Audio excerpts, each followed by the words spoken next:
اعوذ باللہ من الشیطان الرجیم بسم اللہ الرحمن الرحیم۔ سورہ انعام آیات نمبر 154 تا 160 میں بیان کہ اس سے پہلے موسیٰ علیہ السلام پر کتاب اتاری گئی تھی جس میں ہر چیز کی تفصیل تھی۔ اب یہ قرآن اتارا گیا ہے تاکہ حجت پوری ہو جائے۔ جن لوگوں نے اپنے دین میں تفرقہ ڈالا ان سے اعراض کرنے کی تاکید۔ ہر نیکی کے بدلے 10 نیکیوں کا اجر ملے گا، لیکن برائی کی سزا صرف اس کے برابر ہوگی۔ اعوذ باللہ من الشیطان الرجیم ثم آتینا موسى الكتاب تماما على الذي احسن وتفصیلا لكل شيء وهدى ورحمة لعلهم بلقاء ربهم يؤمنون۔ پھر ہم نے موسیٰ کو بھی ایک کتاب عطا کی تھی تاکہ بھلائی کی روش اختیار کرنے والوں پر ہماری نعمت پوری ہو جائے۔ اس کتاب میں ہر ضروری بات کی تفصیل موجود تھی اور وہ سراسر ہدایت اور رحمت تھی تاکہ بنی اسرائیل قیامت کے دن اپنے رب سے ملاقات پر ایمان لے آئیں۔ وَهَذَا كِتَابٌ أَنزَلْنَاهُ مُبَارَكٌ فَاتَّبِعُوهُ وَاتَّقُوا لَعَلَّكُمْ تُرْحَمُونَ۔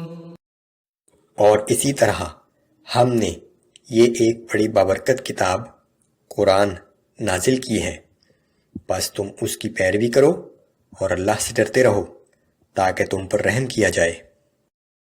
أَن تَقُولُوا إِنَّمَا أُنزِلَ الْكِتَابُ عَلَى طَائِفَتَيْنِ مِن قَبْلِنَا وَإِن كُنَّا عَن دِرَاسَتِهِمْ لَغَافِلِينَ۔ اور یہ کتاب اس لیے بھی نازل کی ہے کہ تم یہ نہ کہہ سکو کہ آسمانی کتاب تو ہم سے پہلے کے 2 گروہوں یہود و نصارہ پر ہی اتاری گئی تھی اور ہم تو ان کے پڑھنے پڑھانے سے بے خبر تھے۔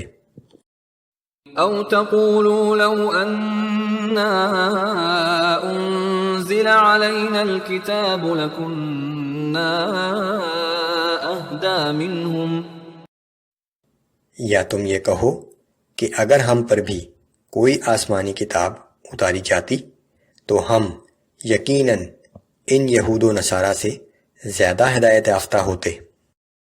فقد جاءكم بينة من ربكم وهدى ورحمة، سو اب تمہارے پاس تمہارے رب کی طرف سے روشن دلیل اور ہدایت و رحمت آ چکی ہے۔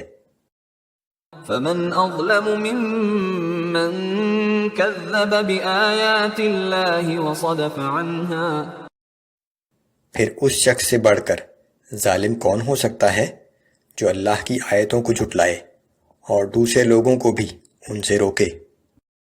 سنجزي الذين يصدفون عن آياتنا سوء العذاب بما كانوا يصدفون، ہم عنقریب ایسے لوگوں کو جو دوسروں کو ہماری آیات سے روکتے ہیں ان کے اس عمل کی پاداش میں بہت سخت سزا دیں گے۔ هل ينظرون إلا أن تأتيهم الملائكة أو يأتي ربك أو يأتي بعض آيات ربك، کیا یہ لوگ اسی بات کا انتظار کر رہے ہیں کہ ان کے پاس فرشتے آ جائیں یا خود آپ کا پروردگار آ جائے یا آپ کے رب کی کوئی بڑی نشانی ان کے پاس آ جائے؟ يوم يأتي بعض آيات ربك لا ينفع نفسا إيمانها لم تكن آمنت من قبل أو كسبت في إيمانها خيرا، جس روز آپ کے رب کی کوئی بڑی نشانی آ پہنچے گی تو اس دن کسی ایسے شخص کا ایمان لانا اسے کوئی فائدہ نہیں دے گا جو اس سے پہلے ایمان نہ لایا ہو یا ایمان تو رکھتا ہو لیکن اپنے اس ایمان کی حالت میں کوئی نیک عمل نہ کیا ہو۔ قل انتظروا انا منتظرون۔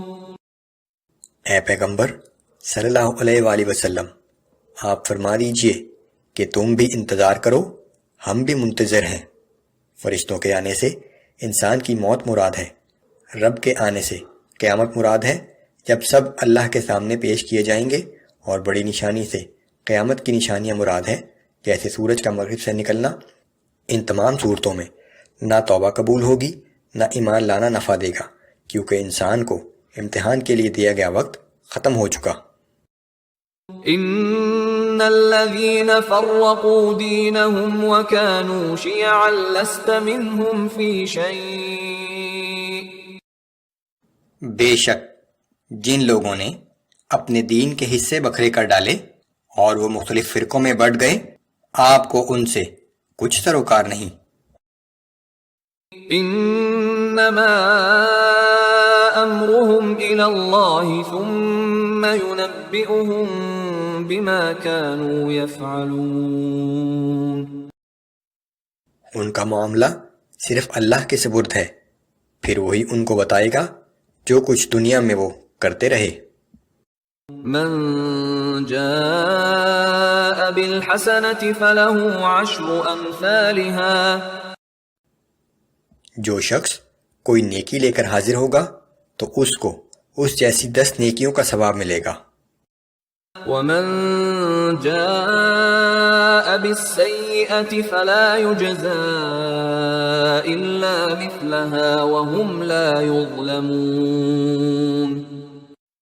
اور جو شخص برائی لے کر پیش ہوگا تو اس کو فقط اس برائی کے برابر سزا دی جائے گی اور کسی کے ساتھ ظلم نہیں کیا جائے گا۔